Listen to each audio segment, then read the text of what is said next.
Bismillahirrahmanirrahim. Alhamdulillah. Hamdan katsiran thayyiban mubarakan fih. Wa mubarakan alaih. Asyhadu an la ilaha illallah wahdahu la syarikalah wa asyhadu anna Muhammadan abduhu wa rasuluh. Alladzi la nabiyya ba'dah. Alhamdulillah. Ikhwatu fillah, pada sore hari ini kita kembali dalam pertemuan majelis kita di hari Rabu yang cerah, yang masih dalam suasana yang pada sehat ya. Tentunya sangat harus perlu disyukuri ya. Karena itu pula kita bisa kembali di dalam bersama-sama bermuajahah menuntut ilmu ya.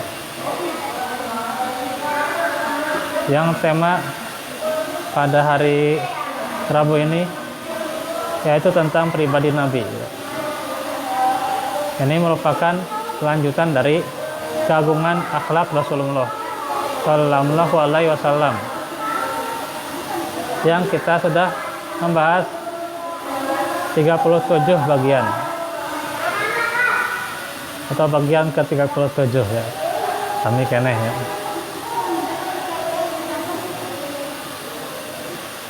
Sekarang yang ke-38 itu bentuk-bentuk jasmaniyah dan kehidupan Nabi sehari-hari atau pribadi Nabi ya. Jadi ada pribadi Nabi. Jadi salah satu jalan untuk kita bisa menjadi pribadi yang ideal adalah mempelajari sirah nabawiyah. Dan di sini baru kisah para nabi ya. Kita nanti menyusul itu ya. Dan pula kita mempelajari bagaimana yang dijelaskan dari dalil-dalil Al-Quran maupun Al-Hadis seputar akhlak Nabi ya, pribadi Nabi, baik jasmaniyahnya maupun kehidupan Nabi ya. Ada jasmaniyah, ada batiniyah ya. Kalau jasmania itu fisik ya, jasad gitu ya. Kalau batin itu hati ya. Gitu. Dua-duanya itu mesti ada pada diri seorang muslim ya.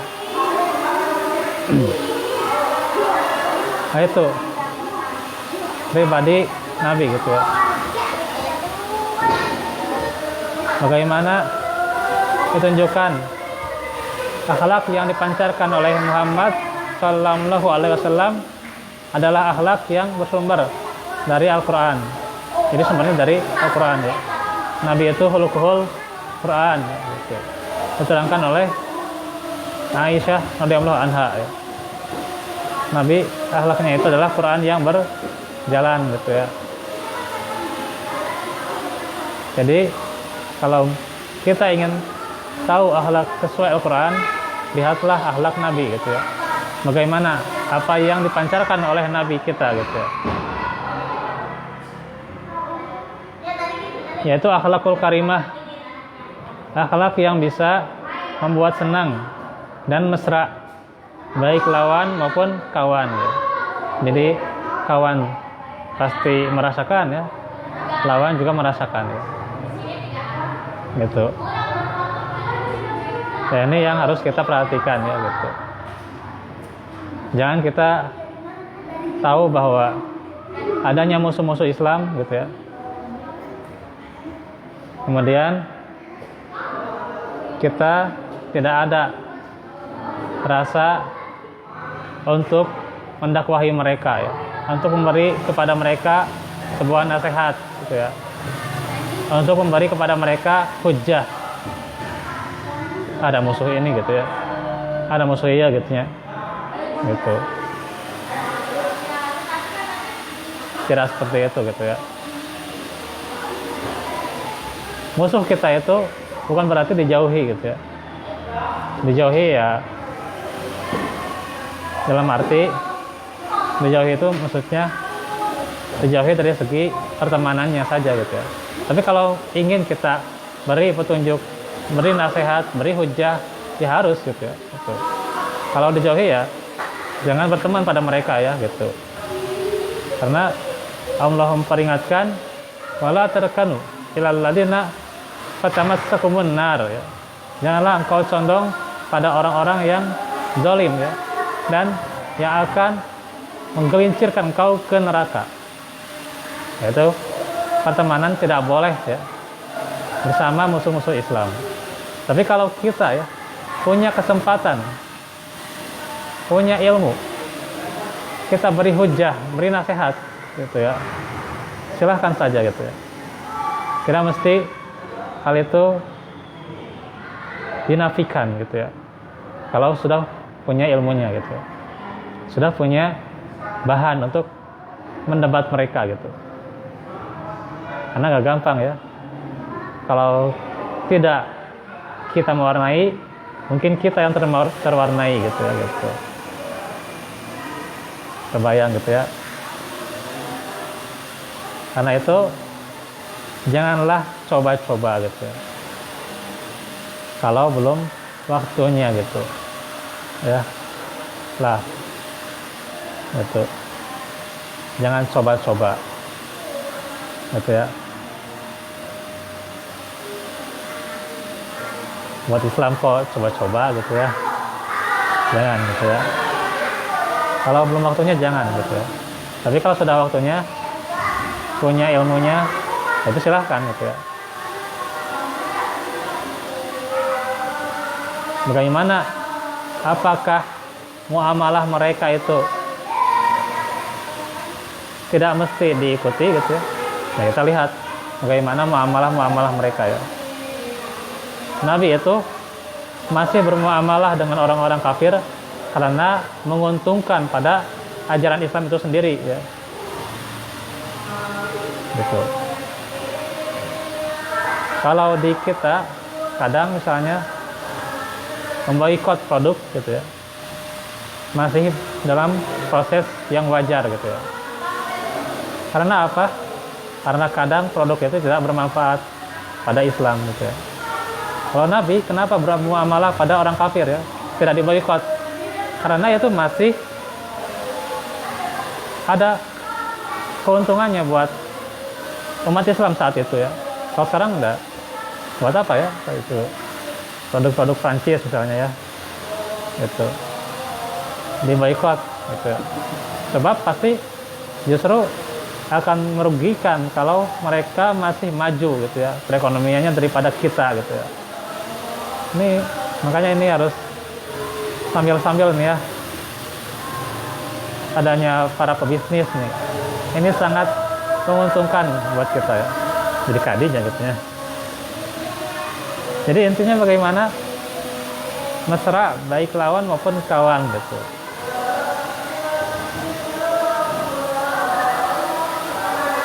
Dan pada akhirnya akhlak yang mulia akan mengantarkan seseorang pada tingkat derajat yang tinggi di sisi Allah. Karena yang penting itu bukan fisiknya ya, bukan jasadnya ya, bukan yang nampaknya, tapi yang penting itu bagaimana akhlak yang terpancar di dalam hatinya gitu ya. Tuh, yang penting itu akhlak yang terpancar di dalam hatinya.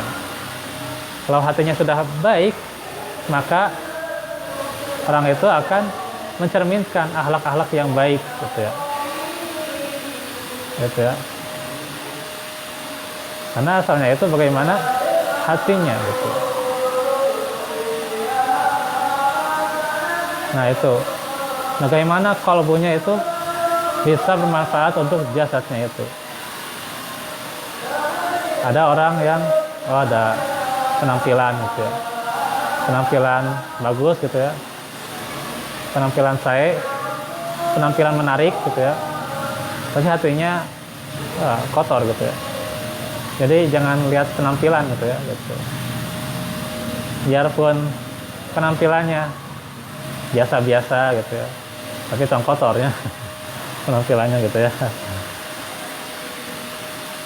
Atau misalnya penampilannya ya biasa-biasa, tidak enak dipandang gitu ya, kalau sama orang-orang mewah gitu ya. Tapi kalau sama kita-kita biasa-biasa, dipandangnya ya biasa-biasa juga gitu ya. Tapi kalau sama orang mewah ya beda lagi gitu ya, gitu. Si mah miskin gitu ya, kata orang yang kaya ya. Tapi kalau dia sombong gitu ya, beda kalau dia nggak sombong, ya biasa-biasa we gitu ya, gitu. Jadi yang terpenting itu apa? Akhlak ya, bukan jasad ya. Orang mau jangkung atau enggak gitu ya, gendut atau enggak gitu ya, ganteng atau tidak gitu ya, gitu. Itu bukan nggak penting juga ya. Tapi kita harus perlihatkan bagaimana penampilan yang menarik gitu ya. Karena Islam itu menghargai juga penampilan gitu ya, gitu. Ke masjid saja harus wazu zinatukum inda kulli masjid gitu ya. Itu ke masjid ya, harus berhias gitu ya. Berhias dengan apa yang disyariatkan gitu ya, gitu. Kayak laki pakai parfum, pakai pewangi dan seterusnya ya. Perempuan memakai baju yang matching gitu ya, gitu. Dan seterusnya gitu ya. Itu disyariatkan sebenarnya kan. Tapi perempuan jangan banyak keluar ya. Karena di dalam hadis-hadis ditunjukkan bahwa perempuan itu jangan banyak keluar gitu ya. Harus banyak di rumah gitu ya. Jangan luar liar kayak itu kadir gitu ya. Gitu. Luar leor gitu ya. Jangan gitu ya, perempuan itu ya. Itulah bagaimana akhlak itu akan membawa derajat itu pada yang tinggi gitu ya. Bahwasanya kalau kita ada orang yang bagus akhlaknya, kita bagus sekali gitu ya, penghargaannya gitu ya, dia baik, dia jujur, dia adil gitu ya, luar biasa ya. Giliran orang salah sedikit ya udah gitu, karena akhlak gitu ya, gitu. Wah, berpengaruh gitu ya. Walaupun salah sedikit ya, salah dengan hiji gitu ya, baiknya 1000 gitu ya. Eleh nu mana gitu. Salah nanu hiji, baikna nu 1000 gitu. Eleh nu baikna gitu ya, gitu. Eleh nu bagerna gitu. Nu 1000 eleh gitu. Kenapa? Dia pandang yang salahnya gitu. Walaupun salahnya 1 gitu ya, gitu. Padahal kebaikannya luar biasa ya. Gitu. Seperti pada orang tua kita, kadang kita lihat ini kesalahannya begini dan begitu gitu ya. Padahal kebaikannya ketika kita lahir atau ketika kita berpendidikan gitu ya, itu kadang kita melupakannya gitu ya. Atau pada sahabat kita yang kadang rela mengantarkan kita, kadang memberi dan sebagainya, kadang kita lupa gitu ya kebaikan mereka. Aduh, yang dilihat kesalahannya aja gitu ya. Nah ini, makanya kalau di hadapan Allah itu akhlak mulia itu bagus. Begitu juga di hadapan manusia ya, tidak akan rugi orang yang berakhlak mulia. Inilah apa yang digambarkan oleh Nabi ya. Nabi itu pastilah semua makhluk-makhluk langit itu pasti sayang pada Nabi, apalagi makhluk-makhluk bumi gitu ya, luar biasa gitu ya. Jadi derajatnya tinggi gitu ya, dimana dengan akhlak ini akan memancarkan ketakwaan gitu ya, gitu. Kalau sudah takwa, itulah derajat yang paling tinggi gitu ya. Jadi itulah yang terbaik. Kemudian yang selanjutnya adalah memperoleh keridhaan Allah tuh. Jadi orang yang berakhlak mulia memperoleh keridhaan Allah gitu ya. Diridhoi oleh Allah gitu ya. Gitu. Radhiyallahu anhum radu anhu ya. Sebagaimana akhlak para sahabat gitu ya. Akhlak para sahabat itu sangat mulia, sangat menghormati Nabi. Begitu juga sebaliknya gitu ya. itu sangat luar biasa akhlaknya itu. Jadi Allah juga ridho pada mereka ya. Radu anhu ya. Gitu. Mereka juga saling meridhoi gitu ya. Mereka juga ridho kepada Allah gitu. Tuh. Jadi luar biasa sebenarnya orang yang berakhlak mulia. Apalagi ampunan dan pahala yang besar. Gitu. Ajrun azim. Itu akan didapatkan oleh mereka yang berakhlak mulia. Para sahabat itu di antara mereka ada yang terluka di perang Uhud ya. Nah, ini sudah diterangkan di khutbah Jumat ya gitu ya. Sudah ya. Diulang aja gitu ya. Jadi mereka ada yang terluka di perang Uhud, tapi sebagian dari mereka tetap taat kepada Nabi. Walaupun ada yang mereka yang justru mengambil ghanimah itu ya, dari atas mereka ke bawah ambil ghanimah. Ya akhirnya ya sudah kalah gitu. Tapi sebagian dari mereka ada yang taat kepada Nabi gitu ya. Itulah bagaimana bagi mereka itu adalah pahala ya. Dan yang mereka takutkan apa? Bukanlah orang-orang yang menyerang gitu ya. Bukanlah virus yang menyerang gitu ya. Ya bolehlah kita khawatir tapi ya sekedarnya aja gitulah gitu. Jangan terlalu khawatir ya, jika paranoid gitu ya. Tong siga paranoid ya, bisa gitu gitu ya. Wah jadi hoream gitu ya. Gitu. Hoream bertemu jeung si ieu lah gitu, jeung si anu da bisi mawa virus gitu ya. Tuh. Kadang siga paranoid gitu ya. Bahaya itu pemikiran seperti itu ya. Segala-gala sieun gitu ya. Emang gue apa gitu ya. Rasanya gitu lah gitu. Nah, anjir ini sian-sian teuing gitu. Nah, itu ya. Makanya ini yang mereka takutkan oleh para sahabat itu tidak takut orang-orang yang menyerang gitu. Bahkan di antara mereka ketika adanya wabah juga sebagian mereka tetap berdakwah, ada sebagian mereka tetap terus maju gitu ya. Ya itu kan istihad para sahabat gitu ya, saling menghargai lah gitu. Dan sebagian mereka memang ada yang tetap atau ada yang juga kembali lagi gitu ya gitu. Nah itu jadi ya saling menghargai sebenarnya ya gitu. Tapi jangan terlalu takut itulah gitu. Nah hirup terlalu takutnya hirup kumaha ya gitu ya. Bisa syirik gitu ya gitu. Iya gitu. Bisa syirik gitu. Bukan sombong ya. Kalau sombong itu orang yang merasa hebat karena kehebatan dirinya. Tapi kalau dia pada Allah itu bukan sombong ya. Bisa salah ya maksudnya. Ah kamu mah ke masjid wae sombong nya sieun gitu nya virus kan. Sombong ti mana eta? Eta mah sombong karangan gitu. Anjeunna nu nu fitnah gitu lah gitu ya. Bukan, itu bukan sombong. Dia akan menyerahkan diri kepada Allah. Itu tawakal gitu ya. Tawakal itu namanya, bukan sombong gitu ya. Orang mau beribadah, ya dia kan tawakal gitu. Punya orang beribadah sombong ya wah gitu. Aneh-aneh wah gitu ya. Ya pemikiran teh kemana gitu ya gitu. Duh. Nah ini para sahabat itu punya akhlak, mereka itu tidak terlalu takut gitu ya.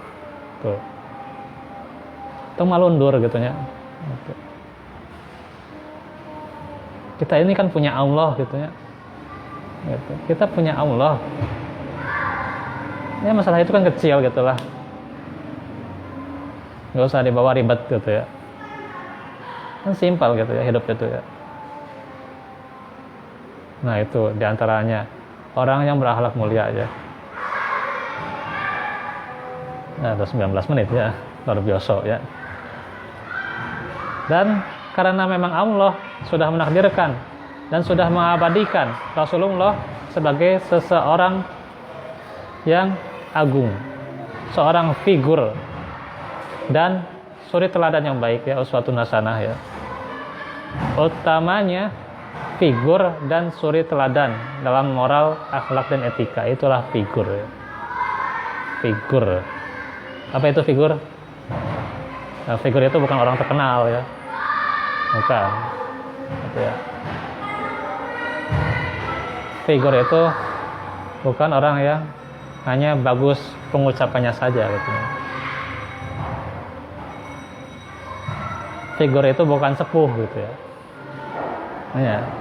Kadang di orang gitu. Di masjid mah tak aya figurna, tak aya sepuhna gitu. Jadi figur teh kasepuh gitu nya. Nah pemuda sanes figur gitu nya. Sanes saya syirik gitu, sanes gitu. Kan kadang kita itu menimbang dari mana gitu ya sudutnya itu ya. Gitu. Ini kadang menimbang dari mana? Orang itu bisa lebih mulia bukan karena cara bicaranya saja ya. Tapi bisa mulia karena akhlaknya. Akhlak itu bukan bicara saja ya. Diam juga itu akhlak ya. Tapi diamnya karena dia khawatir kemaksiatan ya. Tapi dalam kebaikan jangan diam gitu ya. Tong gitu ya. Bahaya gitu. Gitu. Senyumnya saja sudah akhlak gitu. Tuh. Memberi saja sudah akhlak. Bukan hanya sekedar ngomong janji dan janji gitu. Bahaya nih. Jangan sekedar janji gitu ya. Jangan obral janji gitu ya. Ini kita cuma sekedar perkataannya begini dan begitu dianggap orang itu figur dan sebagainya gitu ya. Padahal kalau kita lihat akhlaknya sehari-hari ya biasa aja gitu ya. Gitu ya. Bahkan baca Quran Natara gitu ya. Dihargaan baca Quran Natara gitu ya. Tahajud Natara tapi dihargaan gitu ya. Aduh. Ya pemuda gitu ya.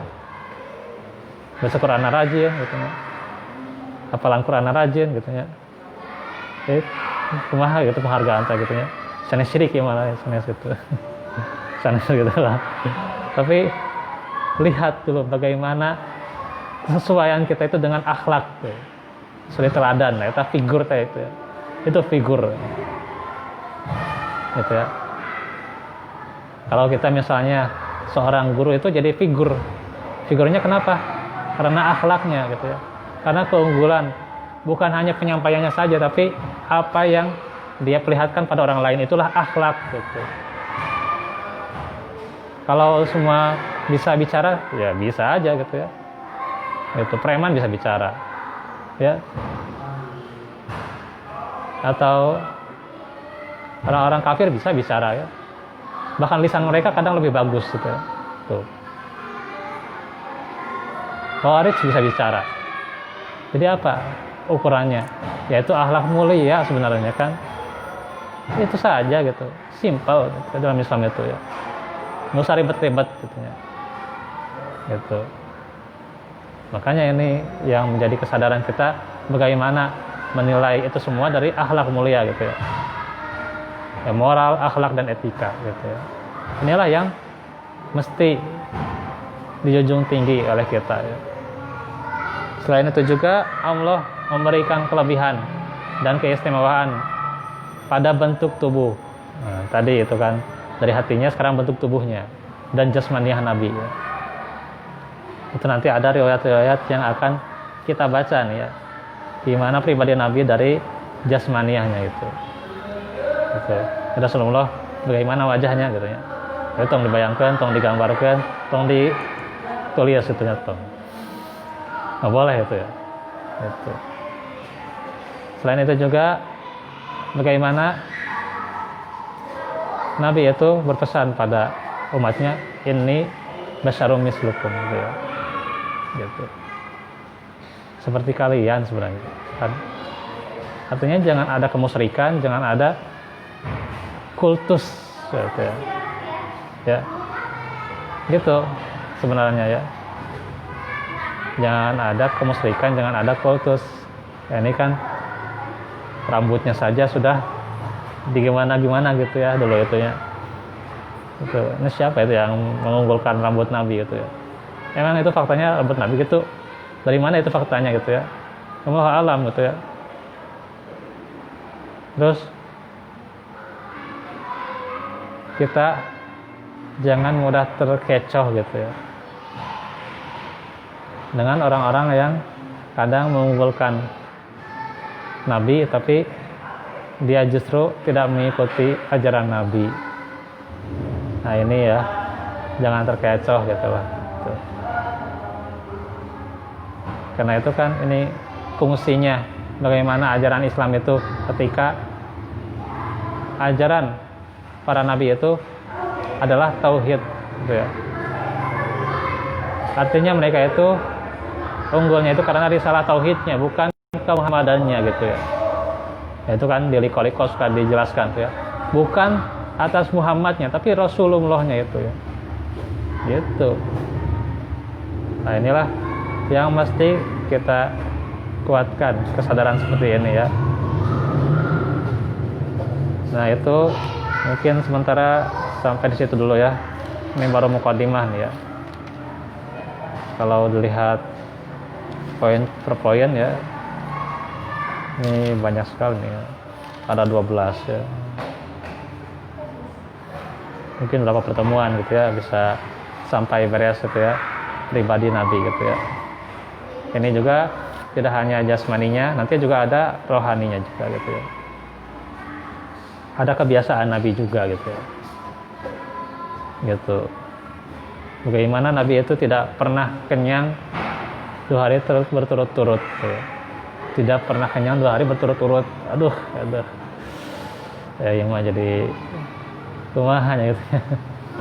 Kayak kita kadang kenyang gitu ya. Aduh. Kayak ini bagaimana zuhud itu ya, berat ya. Gitu. Bahkan nih. Jadi ini kisi-kisi lah ya. Kisi-kisi gitu ya. Sanes pada ulangan sanes gitu ya. Kemudian juga Nabi itu makan juga dengan 3 jari gitu ya. Beliau menjilat-jilati jemarinya 3 kali gitu. Aduh, asa jauhnya itu dari Nabinya. Dan Nabi juga tidak mau makan sambil bertelekan ya, sambil menyandar gitu ya. Gitu. Ini memang berat gitu ya. Kadang kita sambil nyandar gitu ya. Kadang kalau capek atau gimana gitu ya. Ya gitulah. Nah inilah tentunya buat kita mempelajari akhlak seperti ini